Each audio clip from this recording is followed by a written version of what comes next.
নমস্কার, আমি প্রিয়াঙ্কা। বাড়িতে তো অনেকভাবেই টোফু খেয়েছো, এভাবে একবার বানিয়ে দেখো, দেখবে নিরাশ হবে না। প্রথমে আমি এখানে 200 গ্রাম টোফু নিয়ে সেগুলোকে টুকরো টুকরো করে কেটে নিয়েছি, ঠিক এইভাবে।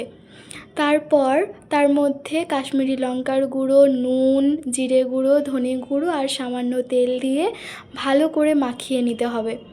মাখাটা এমন করে মাখবে যাতে প্রত্যেকটার মধ্যে সমান পরিমাণে মশলা ঢোকে, তাহলে দেখতেও সুন্দর লাগবে আর খেতেও ভালো লাগবে। দেখো, ঠিক এভাবেই মাখবে। তারপর একটা কড়া বসিয়ে কড়াই গরম হলে তার মধ্যে দিয়ে দিতে হবে সামান্য তেল। তারপর তেল গরম হলে টোফুগুলোকে সুন্দরভাবে ভেজে নাও, এপাশ ওপাশ করে লাল লাল করে ভেজে নিতে হবে, তাতে খেতে খুব সুন্দর লাগে। দেখো, এভাবে ভেজে নিতে হবে, ভেজে তারপরে তুলে নিতে হবে। যতক্ষণ না পর্যন্ত ভালোভাবে ভাজা হচ্ছে তুলবে না, কিন্তু তাতে টেস্টটা ভালো আসবে না।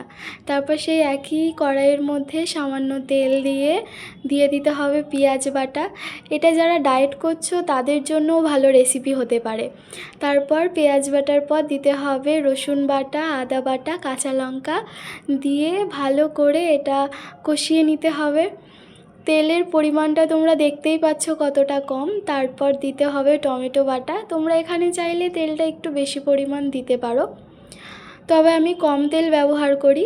তারপর সেই মশলাটার মধ্যে দিয়ে দিতে হবে হলুদ গুঁড়ো, লঙ্কার গুঁড়ো, ধনে গুঁড়ো, জিরে গুঁড়ো, যেগুলো আমরা রেগুলার ব্যবহার করি বাড়িতে।